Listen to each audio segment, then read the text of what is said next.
Semoga Allah selalu memberikan kepada kita kesehatan dan memberikan rezeki yang lebih untuk kedua orang tua kita.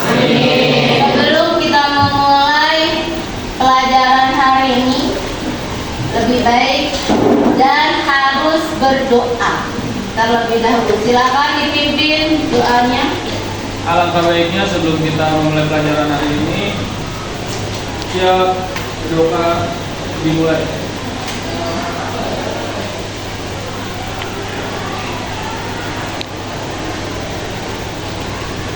Doa usai memberi salam. Assalamualaikum warahmatullahi wabarakatuh. Waalaikumsalam warahmatullahi wabarakatuh. Silakan teman-teman berdiri dan kita menyanyikan lagu Satu Nusa Satu Bangsa.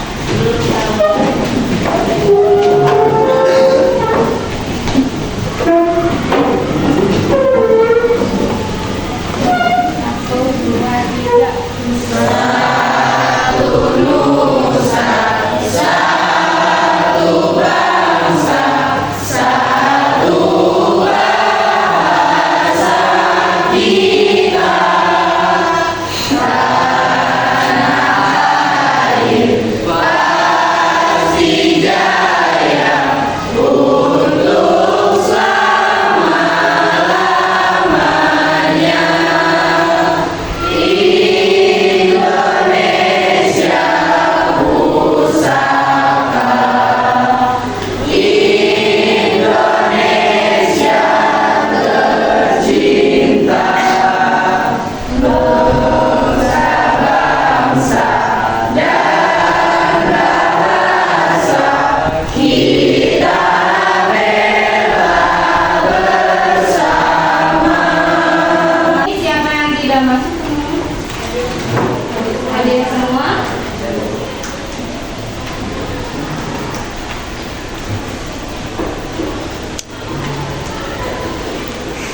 Sebelum memulai pelajaran, silakan buka buku kalian dan baca materinya. Saya kasih waktu selama 3 menit. Di halaman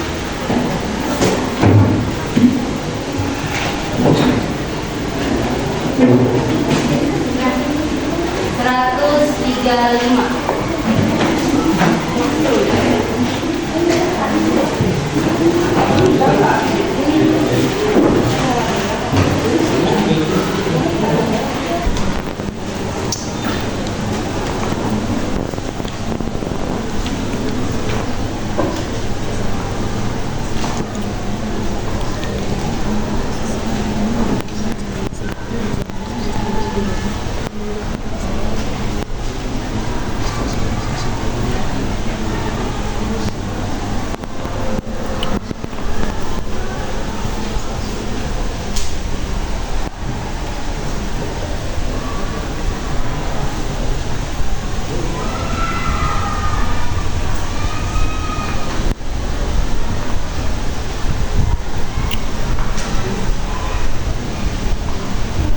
Sudah?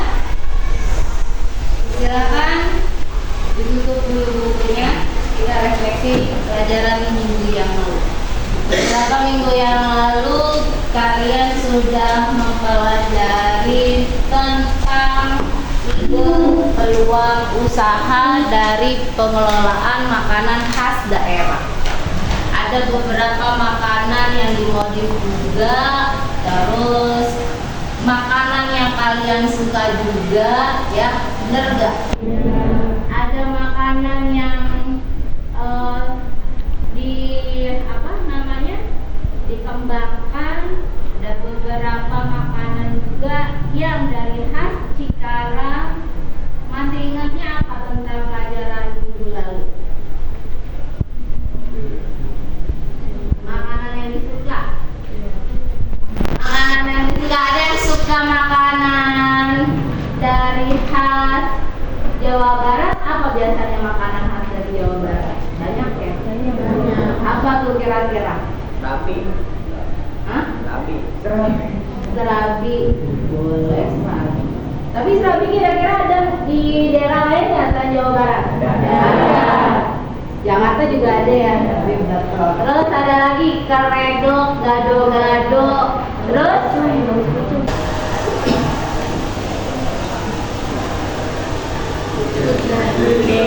apa?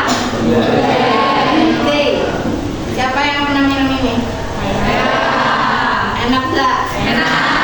Ini apa sih, kopi ya? Kopi. Atau iklan makanan dan minuman ada yang dipakai poster? Ada. Ya. Apa? Sudah pernah makan kakak? Sudah. Berapa harganya? 2.000. Sekarang silakan kalian mencari informasi mengenai tentang tujuan, tentang jenis-jenis promosi, tentang bauran promosi bersama teman-teman sekelompok kalian lewat internet. Saya kasih waktu 3 menit.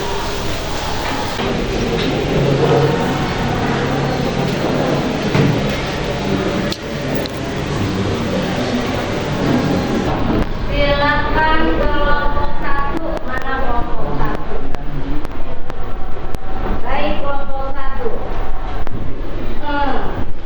Silakan, tadi sudah mencari tentang tujuan promosi, fungsi promosi, terus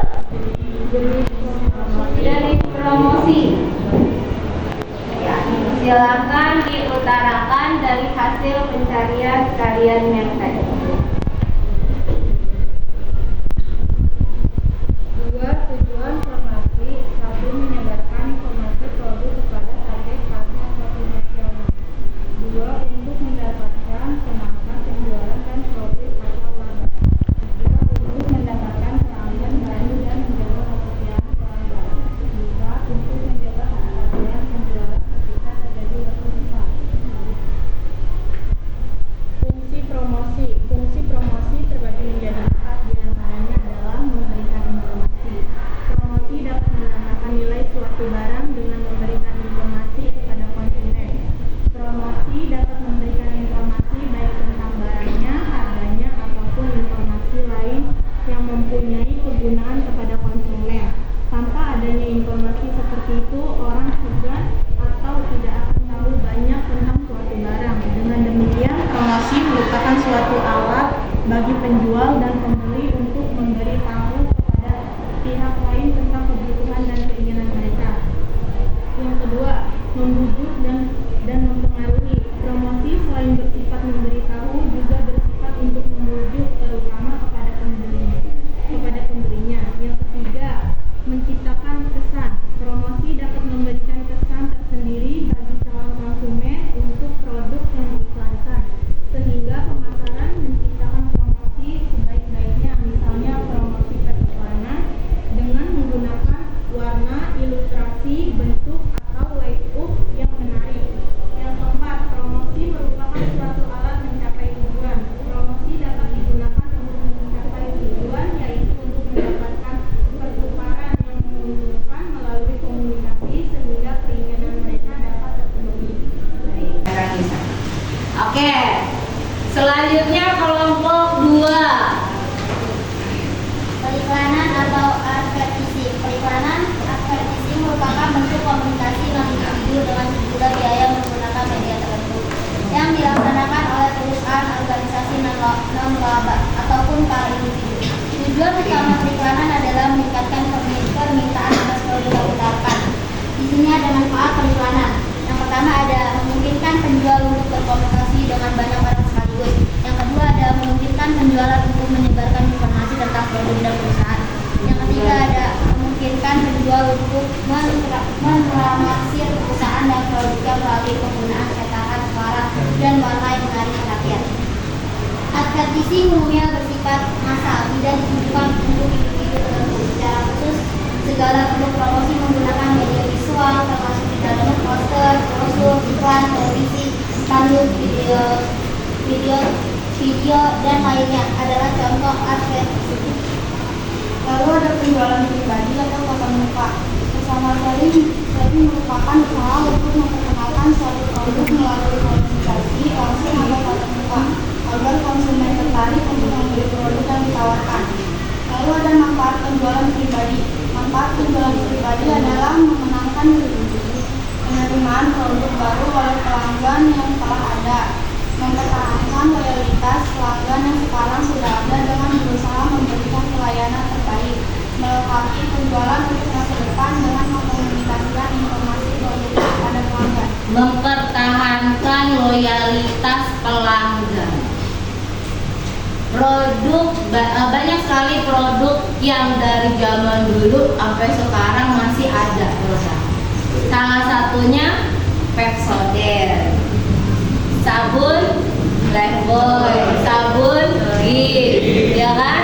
Baiklah teman-teman, tadi sudah diterapkan beberapa yang teman-teman sampaikan dari kelompok 1 dengan kelompok 2. Sekarang ada yang mau saya tanyakan sama kalian. Tadi kan kalian sudah tahu yang tentang tujuan promosi, tentang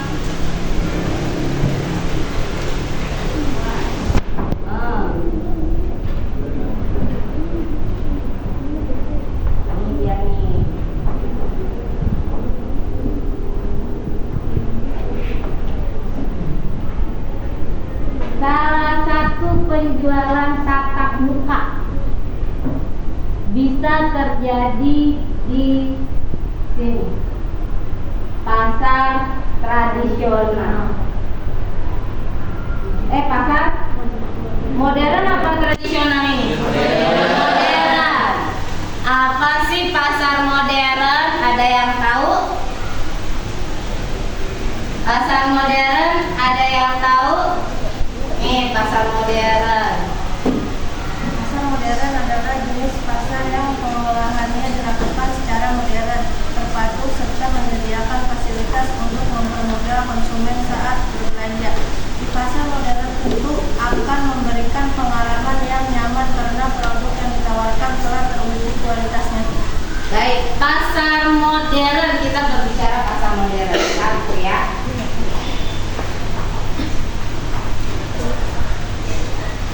Kalau kita bandingkan dengan pasar tradisional, dari gambarnya saja mungkin teman-teman sudah melihat. Dan ini pasar modern dan ini pasar tradisional. Tadi temannya bilang kalau pasar modern itu lebih lengkap, betul, lebih lengkap, membuat konsumen lebih nyaman. Kenapa lebih nyaman? Ya karena memang tempatnya lebih bersih daripada pasar tradisional. Namun kalau dibandingkan dengan harga bagaimana?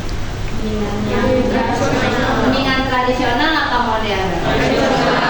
Kenapa begitu?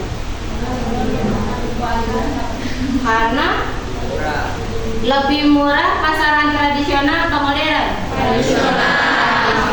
Kalau di pasar modern harganya bisa ditawar nggak? Kenapa begitu? Karena sudah harga yang tertera. Berarti dia di pasar modern itu sudah ada yang namanya barcode harga. Lalu apa sih yang namanya pasar tradisional? Pasar tradisional merupakan pasar di mana kegiatan penjual dan pembelinya dilakukan secara langsung dalam bentuk eceran, dalam waktu sementara, atau tetap dengan tingkat pelayanan terbatas. Pelayanan terbatas. Ya, yang namanya pasar tradisional itu adalah bentuknya warung-warung di mana yang menjaga warung itu hanya 1 atau 2 orang. Oleh karena itu kalau ada konsumen lebih dari pelayannya berarti dia harus menunggu atau antri. Baik teman-teman, hari ini kita sudah mempelajari tentang media promosi. Kita bahas kembali sedikit, kita rangkum teori kita hari ini. Yang pertama mengenai tujuan promosi. Yang pasti promosi itu adalah untuk memberikan informasi. Yang kedua kedua, untuk membujuk konsumen agar membeli produk kita. Terus yang ketiga apa tadi? Menciptakan image biar produk kita terkenal dan menjadi pelanggan yang tetap. Atau ya tadi apa dibilang Maria? Prioritas, loyalitas tanpa batas. Anja sebagai alat promosi dari perusahaan, di mana promosi perusahaan bisa lewat iklan, tatap muka, dan juga tentang melewati publikasi. Baiklah teman-teman semua, terima kasih untuk kehadiran hari ini. Semoga sehat selalu. Assalamualaikum warahmatullahi wabarakatuh.